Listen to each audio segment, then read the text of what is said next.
Hi guys, welcome to today's video. Nothing in the van today, so we're going to be having a look at the Allpowers S300 portable power station and the folding 100-watt solar panel. So we've gone back in time a little bit and we're going to open the boxes to see exactly what you get. So we'll start with the power station first of all, because that's the most important bit. It's what everyone wants to see. Just for transparency, two things. First of all, these were purchased with my own money. They were not gifted, sponsored, anything like that. So the reviews are totally unbiased. I've not been told what to say. This review is totally off my own back. Second of all, although I'm going to unbox them, I have actually already unboxed them previously just to make sure everything was there and everything worked okay. It would have made it quite a boring video to open it and find out it was broken or whatever. So let's get started. So first of all, when you open the box, you find a nice little bag. Inside of the bag, you open it up, and it's got the mains powered power brick. This came in a Ziploc bag, so that was that. You got instructions, and then you have it very well packaged, quite thick foam. You've got the power station itself. So pop that there. Just quickly on the box, it tells you all the details about the power station. So it's lithium-ion battery. It's 78,000 milliamps worth of power, which works out at 288 watt hours. The weight is approximately 3.4 kilos, and the size is 206 millimeters by 165 by 110 millimeters, or that's 8.1 inches by 6.5 by 4.3. It has continuous power of 300 watts with a surge of 500 watts. So we'll pop the box down. So the power station itself, first of all, what do you have? So you've got two mains AC adapters. Turn around on the side, you've got a 12-volt DC output, otherwise known as a car cigarette lighter. For us old people where smoking used to be quite common. Turn it around, you've also got USB ports on the side. You've got USB-C and then three regular USB sockets. Two DC output sockets. Input, you have the jack adapter, or you have the input for the solar panels. So I know I've read out the specs, the weight and the size and whatnot, but actually holding it, it's really quite light. That's one finger. It's not very heavy at all. It's about the size of a small car battery, I would say. It's light, it's portable, it's great. So the power station itself, it's the smallest one in the Allpowers range. They do like a 500 watt, a 1000 watt. I'm not sure on a 1500, but certainly a 2000 watt. Yes, I would have loved to have got one of those, but I simply couldn't afford it. The reason I purchased this one is for two reasons. One, to use it in our DIY camper van conversion when we're out and about. It gives us mains power, DC power. It's portable power. We do have battery systems in there already, obviously, but this is just a little bit extra.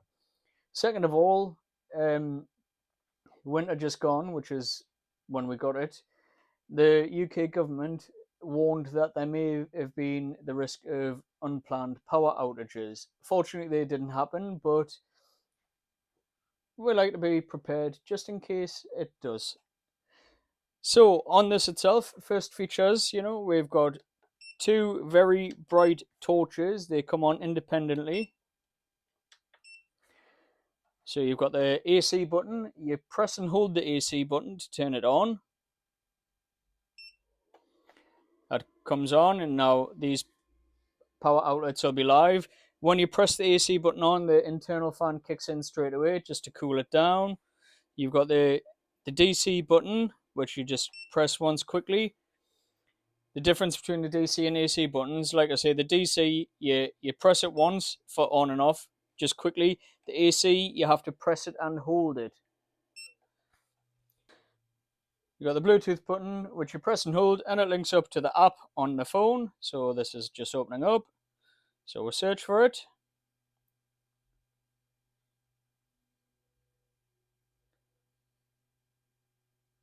So it's discovered it straight away. It's just connecting. So once it's connected to the phone app, you can turn on the functions via your phone. So turn the lights on and off again. You've got the DC, and also when you turn the DC on, that also gives powers to the USBs on the side. And then finally, you've got the mains AC outputs. Also on this, if you press the handle back down, it's got a wireless charging function on the top. You just put your phone on and away it goes. Yeah, so it's quite handy how you can control everything from your phone. Also on the app, it tells you pretty much information on the screen. I don't know if you'll be able to see that because it's a LED lit screen. It tells us I've got 86% battery remaining, and its current usage, which obviously is nothing. It'll last for 109 hours and 20 minutes, or 4 days and 13 hours.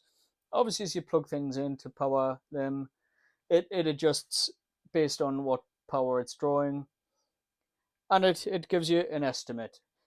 What I will say is when this first came, just while I'm talking about the power levels, it came totally flat, 0%. It wouldn't even turn on. It concerned us a little bit. I thought it was perhaps a bit broken. It's the first time I've ever had one of these. Every time I've bought anything else that comes with 12-volt power, it's always had some power in the battery. Granted, I've always had lead acid rather than lithium ion, so I don't know. But so first thing before I could do anything, I had to plug this in to charge it to get even just enough power just to power on the display on the front. So that's the power pack.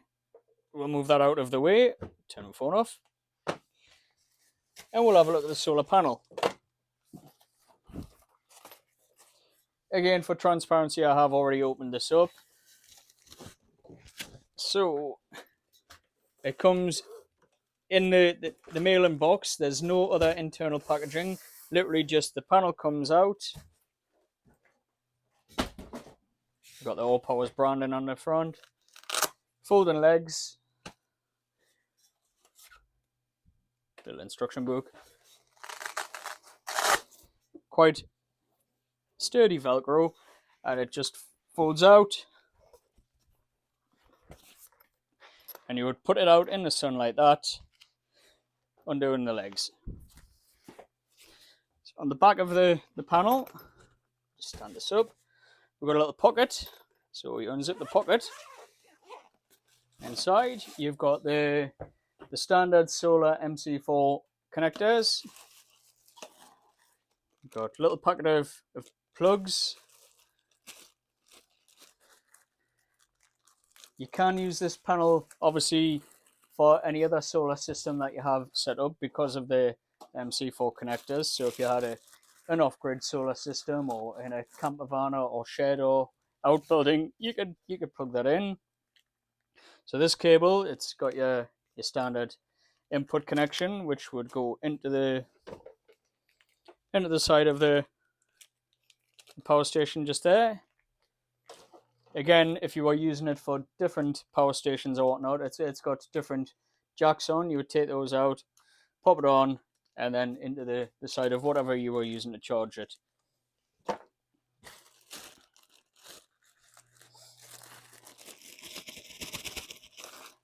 The other cable, this is the one that I use to charge it. I can't for the life of us remember the name of the connection. It's just a standard connector though for solar inputs. They literally just plug into the side, and you've got your MC4 connectors on there. You would just connect them in, and away you go. Right, so we've got the solar panel hooked up to the power pack now.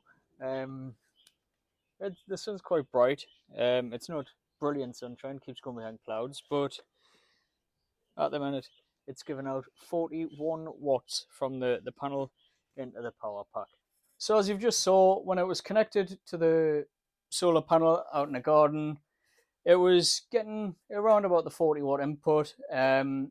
Typically, once I'd turned the camera off and started bringing the stuff back indoors, it was up to the mid 60s for in terms of the wattage going into the power pack.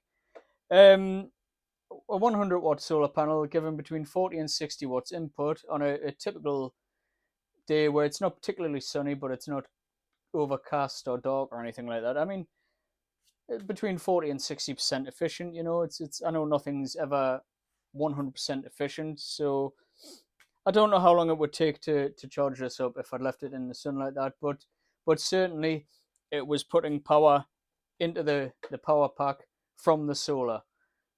So in the event of a grid down situation where you had no electricity or you were off grid, whatever, you could recharge your power supply via solar.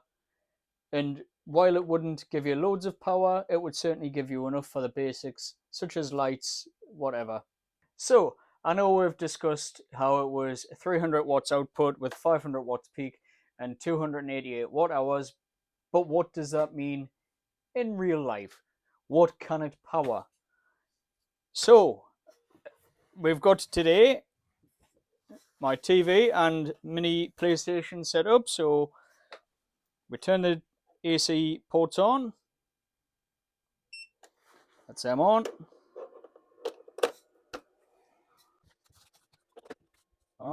Yep, so both have got power, so we'll turn the TV on, turn the PlayStation on. This is just powering the TV, it's not plugged into the mains.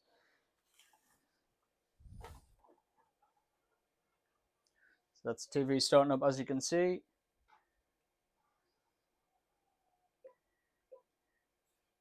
I got this because it takes us back to my childhood with all the games that I used to play. So we're starting Grand Theft Auto just quickly. It's the original one, top down view, the PlayStation logo.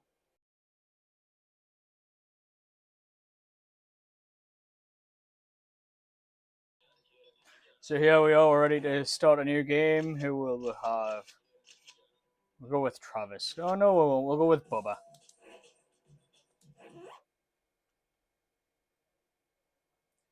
Just takes a few minutes to load up. It's old school. It's not instant.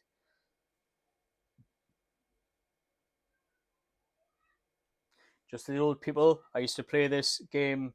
Sorry, this game on the Amiga as well. So bear with me. It's been a long time since I've played on this game.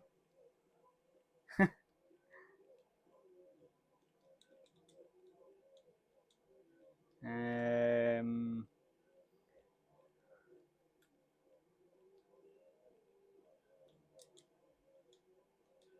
there we go. We'll go in the car. Not very good at driving it.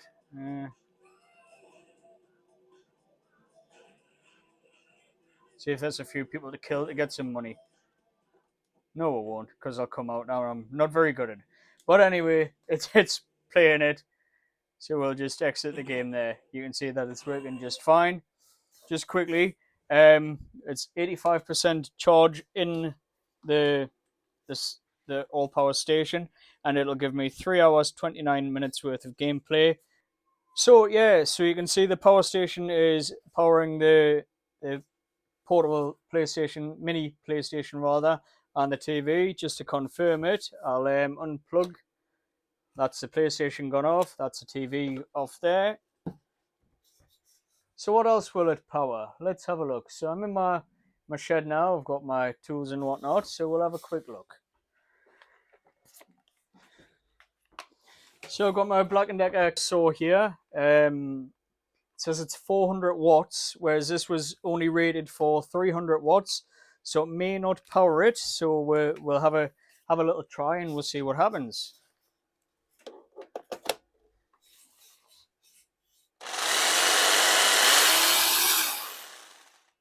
loud, but it powered that. So at a push, you could use it for that. Tangling myself up in the cable, so we'll pop that down. I've got my old electric drill here. It's 550 watts, so I think this will be too powerful for the power station. So I don't know. I expect it to not work. Nope. Oh, so it's worked, but it's gave an error message, and it's turned the AC port off. So if you use anything that's too powerful, I assume for the safety of the machine, for the power pack rather, it just cuts the power. So we'll just turn it back on. Yeah, and that comes back on now. So yeah, so it powered the powered saw, the electric saw rather. Obviously, I didn't use it very long, but it certainly powered that over the rated watts. But the electric drill was far too powerful for it. What else can we try? Okay, so I'm going to go out of camera shot just quickly because the lights that we've got, their mains powered as well. Like I say, in my shed. So I'll plug it in and see if they come back on. If the lights change in the video rather, you'll see that it powers them no bother. They are low wattage LED lights, so I imagine it would power them no problem whatsoever. Yep, straight away come back on. And based on this, I know I'm out of shot, but it reckons it could power these lights for 3 hours and 22 minutes. So yeah, so the power station, you know, it's small, it's basic, but it does exactly what we need. It cost the solar panel and the power station together cost me £359 British pounds. It's available on Amazon. Again, not sponsored links or anything like that. I'm just telling you where I bought it from. Currently, as of right now, it's available £389, but it's got a £50 voucher on it, so that would take that to £339. Um, you know, it's available without the panel as well if you just want to use it as an emergency backup, whatever. Just the unit itself is around about £200. Um, yeah, like I say, it done for what we want. It gave us the emergency backup option if we ever had any unplanned power cuts, and also, like I said, it's portable power for when we're in our camper van. Um, would I buy it again? Yes and no. The only reason I bought this one, like I say, is it's the cheapest one. I didn't have much money available. Ideally, I would have wanted to go for the bigger one. Maybe it's not the 500-watt one, but the 1,000 watt or even the 2,000 watt, the big one. I would have loved to have been able to get one of those, but like I say, just money at the moment. I can't afford it, so I've gone with what I can afford, and hopefully in the future maybe I'll be able to upgrade it. But like I say, so I would recommend it. I highly recommend it. Like I say, it's small, it's light, easy. Just slip into the boot of your car or behind the seat or whatever. If you were going out and you needed power off grid, maybe for if you're going for a picnic and you want to power your cooler box at the beach, keep your drinks and food cold or whatever. Like I say, if you were going camping and you wanted to have small mains power for lights, or as you saw TV with PlayStation hooked up, you could swap the PlayStation for a DVD player. We have tried that as well. Um, it gives about an hour or 45 minutes playing a DVD. So provided the film wasn't too long, you could watch a movie no problem at all.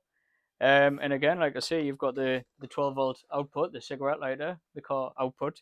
So you could use that for a range of different tools or whatever, you know, fans, lights, whatever. So I'll wrap this video up. I'll say take care and thanks for watching. Bye for now.